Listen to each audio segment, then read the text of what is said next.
الله احنا ليش الشيعة ما يتوسلون الله؟ لأن الله شوهوا صورته بهذه جهنم، منتقم ومعذب. التجأوا علما للزهراء ما عدا عذاب، ما عدا انتقام، كلها رحمة. التجأوا إلى الحسين فقط كله رحمة. دائما يتوسلون بالحسين، يتوسلون بالعباس.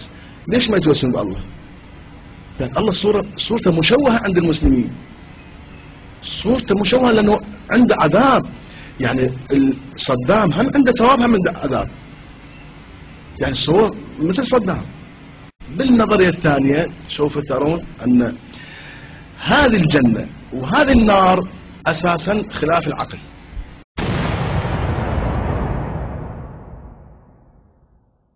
والله أنت تصوروا هذه الجنة الموجودة، يعني أنا أسميها حظيرة أغنام،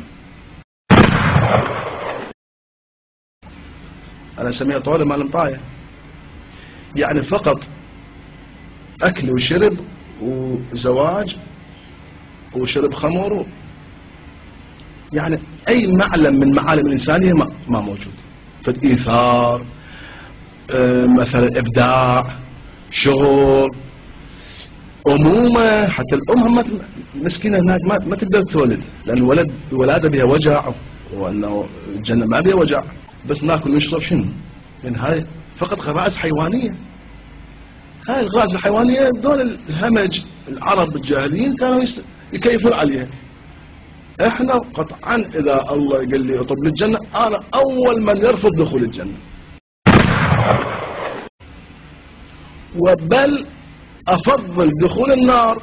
لماذا؟ لأن بها إحساس إنساني، بها مواساة للمحرومين المعذبين.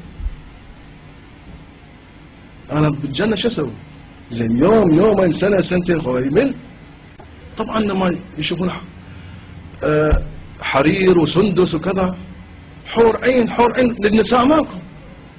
مسكينة هذه المرأة الزوجة الصالحة تنتظر هذا زوجها، هو عنده 1000 حور عين، عود ايش وقت يوصل سراها؟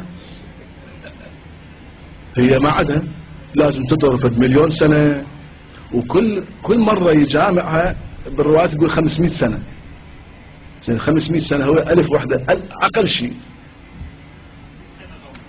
زين وهاي خطية الزوجة، يعني واقعا لازم النسوان أول ما يعترضون على هيك جنة، ما يصير بس الرجال عنده. ليش؟ شوف ذاك الزمان الثقل على الرجال، مو هي الفتوحات والجهاد بس الرجال. الله والنبي يريد يطمعهم بالجنة. إذن لازم أكو حور عين، لأنه العرب مشوهين على الحور عين، على المرأة مشوهين.